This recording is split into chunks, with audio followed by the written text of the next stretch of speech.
This is the day the Lord has made. We will rejoice and be glad in it. Today is Good Friday. The day Jesus Christ was crucified. The day he died for the whole world. The day he paid the price of the sin of the whole world. The day he destroyed the enmity between human being and God. It's a day of reckoning. It's a day to be reckoned with. It's a day of joy to the lives of the Christians. It's a day of joy to those who love God. Today, briefly, we are going to talk about the death of Jesus Christ, how he was crucified. First of all, today is supposed to be Bad Friday. But according to Romans 8, verse 28, it said, all things work together for good to those who love God. God has the power to change situations. When you are in hard trial and you are in line with God, don't be worried. That hard trial, I'm assuring you that if you endure to the end and follow the word of God, follow the principle of God, you never deviate, you never change. At the tail end of it, there is light on the tunnel. Brethren, the situation presently is alarming. But it doesn't matter. It doesn't matter.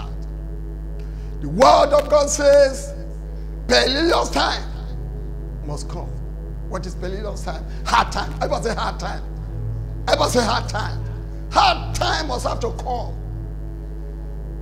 Hard time must have to come. This is a virus that has come all over the world now. Who knows where this one will be the last? Because the Lord Almighty says, hard time must have to come before the end of the world, before Christ will come. So for that reason, we Christians, we must be alert.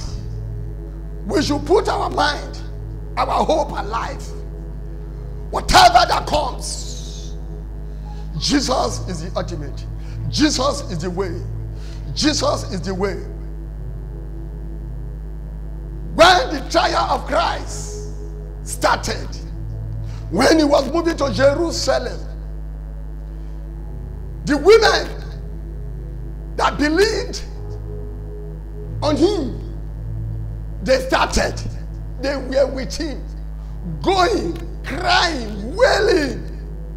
Jesus turned and told them, yeah, women of Jerusalem, cry not for me, but cry for you and your children. For if a living leaf or grass should burn, what about the dead ones? Brethren, perilous time must come. Today is Good Friday. When Jesus was facing his own trial, according to Matthew 26, if you comment from verse 37, he looked around, the body was burning with stress. It was burning with dangerous word that he was hearing, burning with attack, Fear of death. Fear of death was upon him. Fear of death was upon him. What shall I do? What will he do? We get told that he looked round his disciples. As he was watching them, he saw three. He beckoned on Peter, John, and James, the children of Zebedee. He said, follow me. They followed him. Along the line as he was walking, as he was going, he told them, stay here, pray with me. Then let me move forward to pray. He set aside the three disciples. They were in one place. Then himself moved forward. And getting to where he tended, he fell. Fell the ground, was praying. Praying fervently. This is the period. This is the period. Those who want to make it, this is the period they should pray fervently. They should not hope on any human being or hope on government. Even the government officials, they should hope on God, because it's the ultimate. Because each of us will give account of ourselves on the last day. You cannot say because of trial you throw off your faith. Because of your trial you remove your mind from Christ. It's impossible. So Jesus prayed earnestly. Then he rose back to the disciples. They were sleeping. Then he woke them up. My friend, are you sleeping? I select three of you out of my disciples. Are you? Come on, rise and follow me. In this time of trial, follow me to pray. What do you get from that place? This time of trial, look for a partner. A partner who can revive your mind. A partner who can revive your soul. A partner who will stick the word of God into your mind. A partner who will tell you that tomorrow is going to be brighter than today. A partner who will tell you God is alive. In every situation, God is alive. Don't lose hope. Don't give up. Don't faint. Don't fade away. So he went back again and prayed. He charged the three disciples to pray. He went and prayed. He came back again. They were heavy. Very, very heavy. He woke them up. Peter, John, James. You couldn't pray at all. No. Come on, get up. He went for the third time. The Bible made it clear that when he went for the third time, Holy Ghost, the body was charged. The pain of death. The pain of death was on him. Because every human being, everything that has life, is conscious of death. The body of Christ was conscious of death. The body of Christ was conscious of death. He was down. The spirit of death was so high on him. So high on him. Then he started praying. And the word of God says, to an extent, the water that was coming out of his body, just like a blood, for you to know the extent the man had gone. That is trial. Ever say trial? Trial. That is trial. It's a perilous time. A trying period. Are you a Christian? This is the period whereby, this is the period. You know, all this kind of trial, they will make some people to throw up their Christianity and rely on flesh. In Jeremiah 17, he said, whosoever that rely on flesh, such a person is pitiful.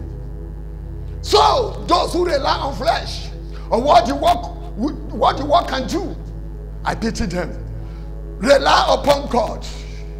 Rely upon God. And that is why the word of God says, call upon me in the days of trouble. God knew that trouble time is coming. Call upon me. Call upon me in the days of trouble. Proverbs 18:10 The name of the Lord is a strong tower. Believer run it to it. They are what? They are secured. I want to assure the Christians all over the world and those that are hearing this message who want to become a Christian, by this I turn, made up your mind. No any other way. Jesus is the way. According to John 14, verse 6, he said, I am the way, the truth, and the life. No man cometh to the Father, but through me, declare the Son of Man. Brethren, when Christ prayed to an insect, the water that was coming out of him was blood. Was blood. For you to know the extent, how terrible he found himself, how dangerous the situation was. Brethren, now as we are praying, as we are listening, made up your mind. Made up your mind.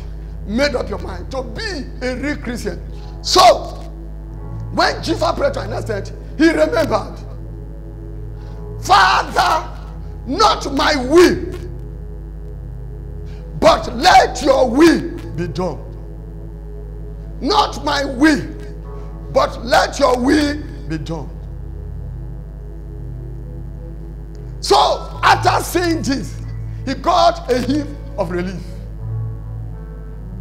In our situation, tell God, let your will be done. The world we are is a temporary place. One day, we shall go and give account of our stewardship. Even Jesus made a statement when a certain man, a certain servant that was serving his master defaulted, and he was about to ruin the company. So they reported to the master. The master heard of it and the servant heard of it. Oh, the servant said, no. My master have knew or whatever that is happening in the setup. What shall I do now? If my master should sack me, where will I run to? What shall I do? Quickly. He came out with a plan. Those that owe the master, let me put it, 8,000. He shared it into two. He said they should take 4, then pay 4. Those that are owing 4,000, he shared it into 2, let them pay 2, let them fulfill the 2. He said because he said he made up his mind. He said, I am doing this. When my master will sack me, I will see where to fall to. So Jesus saw the man. He said, look, the unbelievers, they are more wiser. The unbelievers are more wiser than the believers. The unbelievers of this earth, he said, they are more wiser than what? Than the believers. He said, look at what the notorious man did. That unfaithful servant, look at what he did. So when they drove him, when the master drove him, he will not see where to rely upon. He said, now, Jesus used it. He said, use the things of this earth to prepare your heaven. Use things of this earth to prepare your heaven. Don't let things of this earth drive you or scare you from God. Whatever you are seeing here, use it as an opportunity for you to get nearer to God. The song says, draw me nearer, Lord, draw me nearer, nearer to thee. Draw me nearer, Lord, draw me nearer, nearer to thee. Oh, my source, every day, Father, draw me nearer, nearer to thee. So, when Jesus came from his prayer ground, he called the disciples, said, you can sleep on.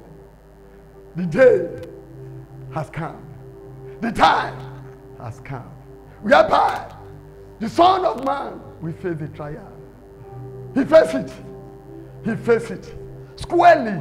He faced the trial squarely. I want to assure you, before a better thing will come, you must go through a kind of trial.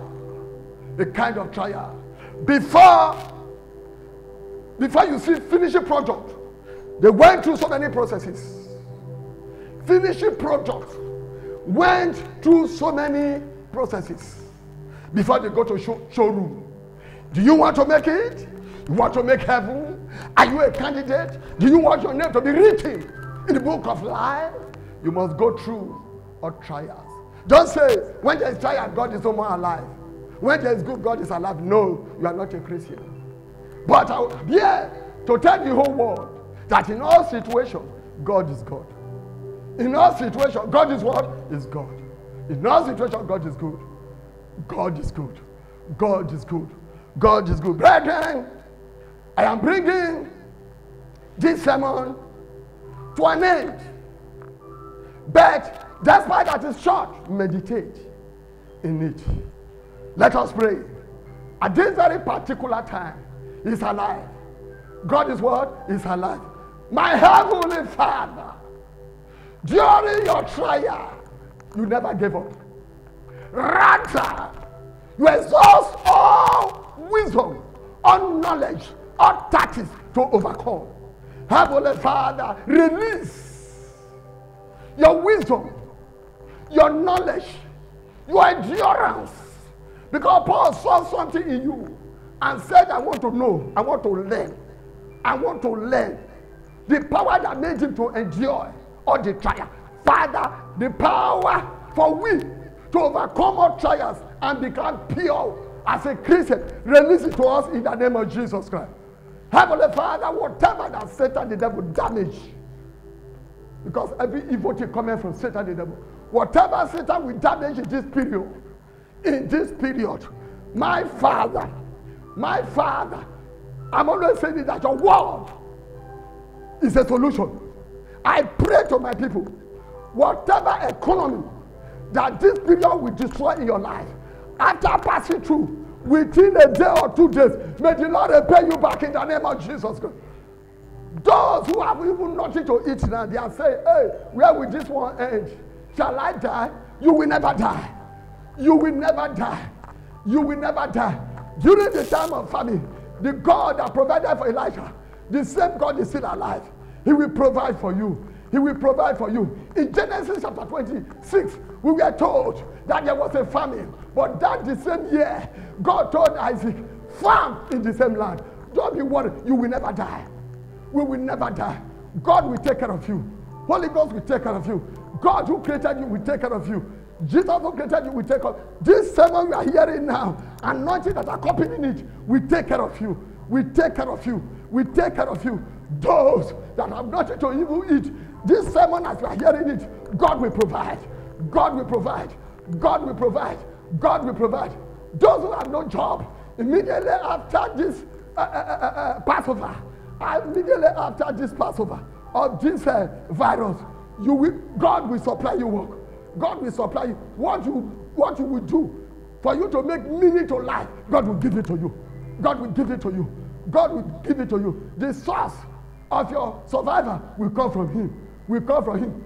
Those that are sick, whatever virus that was tormenting you before you listen to this sermon, that virus should die. Any kind of sickness should die. Any kind of disease should die. In the name of Jesus Christ. Father, come to the aid of your people. Set your people free. Remove their challenges. Remove their challenges. Give them their desire. Give them their desire. Give them their desire. Let positive results become the order of the day. In the name of God the Father, God the Son, and God the Holy Spirit. On Sunday, we'll be online again. Stay blessed. In Jesus' name. On the way to Calvary, He went for me. He went for me. He went for me. On the way to Calvary, He went for me. He died to set me free. On the way to Calvary, he wept for me. My Savior wept for me. Jesus wept for me. On the way to Calvary, he wept for me and you. He died to set me free. Oh, he paid that debt he did not owe. I hold the debt I could not pay. I needed someone to wash my sins away. Now I can sing a brand new song, Amazing Grace. Hey, Lord Jesus paid the debt that I could never pay. Remain blessed in Jesus' name.